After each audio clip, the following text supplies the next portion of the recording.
আজকে ছিল আমার ছেলের জন্মদিন। তো আমরা বেশি কিছু করব না, শুধু বাইরে একটু ঘোরাঘুরি খাওয়া দাওয়া এই আর কি। তো চলে গেলাম প্রথমেই ছেলেকে নিয়ে ঘুরতে। সে যে জায়গাটা ভীষণ পছন্দ করে, গেমস খেলতে পছন্দ করে। তো এখানে আমাদের আকিস সিটিতে গেমসের খুবই চমৎকার জায়গা, যেখানে বাচ্চারা সব ধরনের খেলাধুলা গেমস খেলতে পারে। তো যাই হোক, তার গেম খেলা শেষে তার জন্য কেক নিয়ে এসেছি। কেক কাটবে এখন, বার্থডে বয়।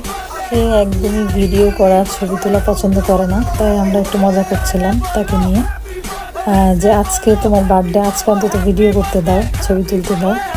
কোনো মতে রাজি করিয়ে তারপর অবশেষে একটু ভিডিও করছিলাম। সেগুলো মোটেই পছন্দ করে না আর করতেও চায় না। তারপর সে কেক কেটে ফেললো অলরেডি। তার কেকও আমরা সাথে করে নিয়ে এসেছিলাম রেস্টুরেন্টে বসেই, যেখানেই যা করবো, ছোটোখাটো একটা পার্টি বলতে পারেন। তো ছেলেকে কেক খাইয়ে দিলাম।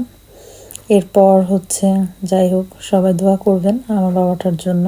কেক খাওয়ার পরে আমরা এখানে কিছু খাবার অর্ডার করলাম। সে বিরিয়ানি খাবে এবং নান খাবে, তারপর ফালুদা খাবে। তো এখানে যাই হোক, ভিডিওটি এই পর্যন্তই। সবাই ভালো থাকবেন, আল্লাহ হাফিজ।